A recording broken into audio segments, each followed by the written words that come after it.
wabarakatuh. Bismillahirrahmanirrahim. Al-Fatihah. A'udzu billahi minasyaitonir rajim. Iya kan aku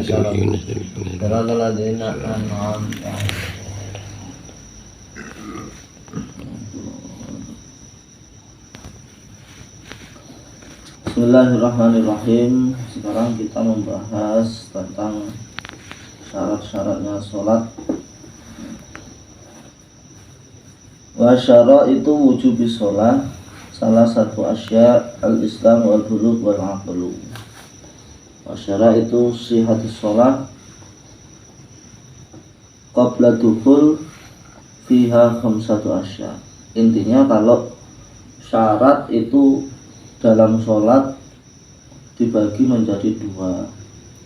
Yang pertama syarat wajibnya sholat, yang kedua syarat sahnya sholat. Kalau syarat wajibnya sholat itu ada tiga. Yang pertama Islam, baligh, dan berakal. Islam berarti kalau orang yang selain Islam kok sholatnya tidak sah. Tidak sah, ya nggak wajib, nggak mendapat pahala, ibaratnya nggak diterima. Terus yang kedua baligh.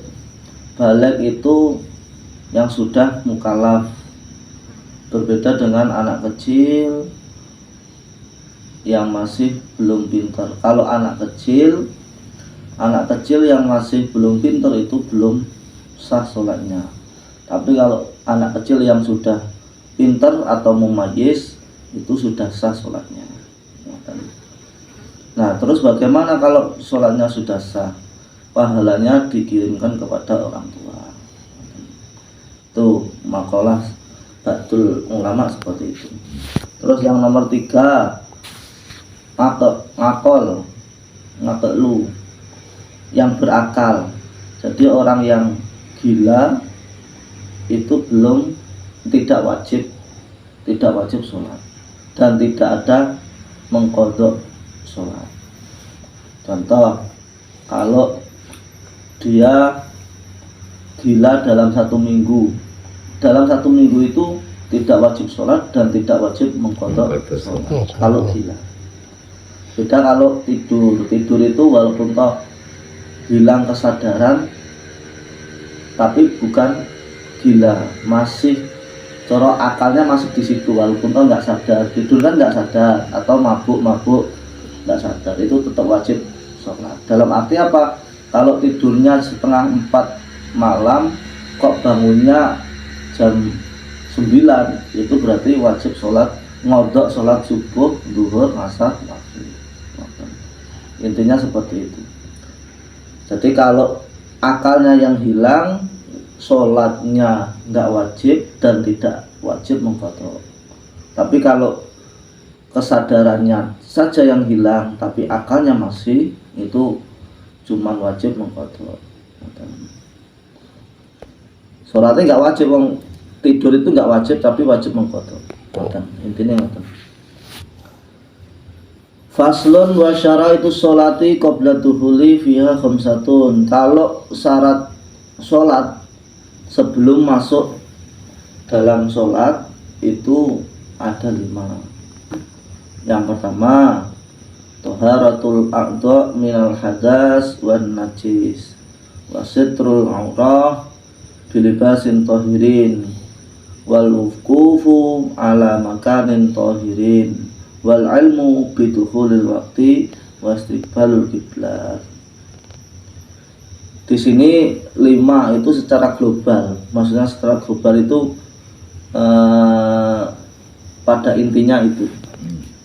Yang pertama suci anggota badan daripada najis dan minal hadas dan hadas kecil maupun hadas besar. Suci dari najis, entah itu najis mulai dari mukhafafah, mutawasithah, mughalladhah dan sebagainya, ainiyah dan hukmiyah. Terus Wasitrul aurat dan menutupi aurat. Aurat pahamlah dari pusar sampai antara pusar sampai lutut dan niku nggih. Terus sitrul aurat itu harus berupa pakaian. Enggak boleh di situ enggak dipakai. Contoh kegelapan malam. Weteng dedet nang jero kamar sama lagi. Nang jero kamar peteng dedet kan enggak kelihatan itu surat telanjang. Nah, kan enggak kelihatan tapi ketutup lah tapi enggak berpakaian. Nah, sholatnya bagaimana? Tidak sah karena belum menutupi aurat. Karena itu enggak bisa dipakai, kegelapan enggak bisa dipakai. Terus contoh kayak tendanya carane cuman muat satu orang, sholat di situ dalam keadaan telanjang. Walaupun tahu orang lain tidak melihat, itu tetap belum menutup aurat. Nah, intinya menutup aurat itu harus bilibasin, dengan pakaian. Nah,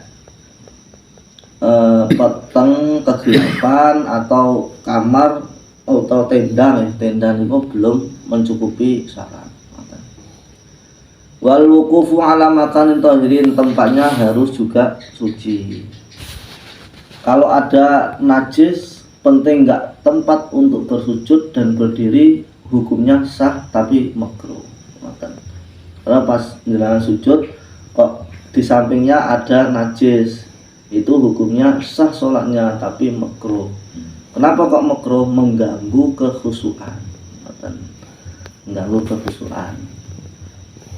Intinya sah mawon tapi makruh. Terus wal ilmu bidukhulil waqti wastiqbalul qiblah. Yang nomor 4, mengetahui bahwasanya sudah masuk waktu. Kalau kita nggak yakin itu masuk waktu dan itu waktunya sudah masuk, itu nggak sah sholatnya. Contoh, sudah jam 12 siang, kita belum ada prasangka itu masuk waktu dan kenyataannya belum masuk waktu, itu nggak sah. Atau salah satu itu kenyataannya sudah masuk waktu tapi kita masih belum ada prasangka bahwasanya itu masuk waktu, sholatnya juga tidak sah. Atau satu prasangka itu belum masuk waktu tapi kenyataannya prasangkanya sudah masuk waktu tapi kenyataannya belum masuk waktu, itu juga belum sah. Ngoten intinya. Nah, kalau masih belum sah nanti bagaimana? Nanti mengulangi lagi sholatnya di saat masuk waktu. Ngoten intinya. Terus menghadap kiblat sesuai anjuran. Kalau sholat itu wajib menghadap kiblat. Nah, kalau dulu kiblatnya itu Masjidil Aqsa selama 17 bulan. Setelah itu di Nushah kiblatnya menjadi Masjidil Haram, tepatnya Ka'bah. Wa yajuzu tarkul qiblah fi halataini fi syiddatil khawf wa fi nafilah fi safar ala rahilah. Kalau meninggalkan menghadap kiblat itu boleh dengan di sini 2 tingkah atau 2 keadaan. Yang pertama fi syiddatil khauf. Fi syiddatil khauf itu karena bangetnya ketakutan dalam keadaan perang atau di situ kebakaran. Nah, itu boleh tidak menghadap kiblat. Terus boleh tidak menghadap kiblat di saat sholat sunnah. Sholat sunnah niku mboten madhep kiblat, mboten napa-napa. Jadi sholat sunnah niku boleh duduk, boleh tidak menghadap kiblat. Sing wajib menghadap kiblat cuman pas nalikane berdiri dan di saat salam. Nah niku nek rahilah. Contoh teng kapal ngoten nggih. Teng kapal laut ngoten nek cara kula jenengan kok kapal menggo kok ndelan menggo ae kan malah batal ngoten. Intinya kalau pas di saat pertama itu menghadap kiblat sebelum berkendara niku menghadap kiblat dhisik. Nah, mungkin kendaraan yang madhep tempuh mawon niku sah. Kalau sholat sunnah. Kalau sholat sunnah. Kalau sholat wajib tetap wajib kiblat. Nuwun sewu niku nek misale terutama subuh naik bis jarak jauh itu di atas bis itu kita tayamum terus sholatnya nek mlakune ngetan kita ora ngadep kiblat belas nih. Nek misalnya ke Jakarta nang Jawa gitu. Nggih, niki ngeten kalau di kendaraan bis niku nek kaulnya Imam Syafi'i niku lihurmatil waktu. Kalau pendapatnya Imam Ahmad napa lidarurah. Maksudnya tetap tayamum tidak mengkodok. Tapi kalau Imam Syafi'i tetap di situ sebisanya, tapi mungkin setelah niku mengkodok sholat lagi. Intinya menggugurkan kewajiban, tapi karena syarat sahnya itu belum terpenuhi, maka tetap wajib mengulang lagi. Ngoten. Niku sing masyhur ngoten niku. Makanya niku perbedaan niku dibahas nalikane teng kapal pesawat nih. Pesawat niku pas haji kan 9 jam. 9 jam kan jelas temuriku melewati waktu beberapa nganu sholat. Tapi niku mending wong arahe ke Mekah berarti ya masih arah kiblat lah. Kok Jakarta nang Jawa kan sebelah. Masalahnya kan kadang nek batal barang ngoten kan repot asing tayamum. Nek teng pesawat niku. Nek teng pesawat nek tayamum teng napa napa bangkune niku kan mboten enten debune niku kan mboten sah asline. Kan kalau tayamum itu harus ada bentuknya. Sedangkan nek nang bangku kan mesti dikasih to mboten enten bentuke sebenarnya seperti itu. Tapi kan waktu napa niku manasing gitu kandhane ngono kuwi kandhane nang jog wae. Nggih niku mangkane bahasanya ada yang lihurmatil waktu, ada yang tengok lidarurah. Dalam arti lidarurah itu tetap boleh sesuai keadaan dan tidak mengkodok lagi. Ngoten. Tapi nek Mbah Yai, nek Abah niku Abah Sidoarjo nek berkendara teng pesawat niku ngulang mulai. Ngoten. Walaupun tetap manasik itu diperbolehkan. Ngoten. Ya niku dua kaul benar semua, tergantung keyakinan kan ngoten. Tuh. Tapi kalau sholat sunnah dalam keadaan kita bisa berdiri sampai ngoten, duduk saja boleh. Ngoten nek sholat sunnah. Contoh kula jenengan kok pengen sholat duha tapi males ngadeg. Nggih langsung posisi duduk langsung menghadap kiblat sholat. Ngoten niku boleh. Kalau sholat sunnah. Mane bahaya telepon ngoten nek bahasa cara teng pondok kebanyakan waro-waro duduk ngoten ya.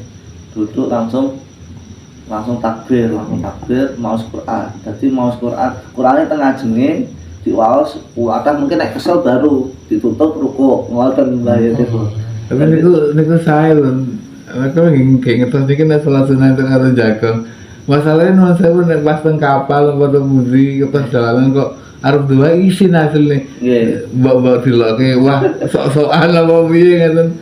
Bahkan nek teng kendaraan ngoten kalau di mobil, nek mobil kan kadang teng pundi-pundi to mlakune ngoten. Penting nek teng mobil diniati sholat duha ngoten. Pertamane madhep kiblat dan niku melok arah mobil niku sah mawon. Ngoten. Nek Mbah Yai telepon kan ngoten. Dadi teng mobil awalnya pagi nggih diniati sholat duha. Berarti kalian maos Quran. Jadi maos Quran di dalam sholat itu lebih banyak pahalanya dibanding lain di luar sholat. Ngoten. Berarti kan ngoten. Jadi untuk bonus plus lah. Ngoten. Nek teng pondok ngoten sholat raweh jawane cacah niku. Nek sing panggon mburi sing biasane niku. Awan boleh. Tetap sholat raweh cuman kali lungguh. Wah iki malesan. Tapi terakhir di situ kan ada ada hukumnya boleh. Kalau sholat sunnah itu walaupun toh sanggup berdiri boleh duduk. Mantan. Tapi kalau sholat fardu selagi masih sanggup berdiri nggak boleh duduk. Mantan. Kalau sholat fardu. Iso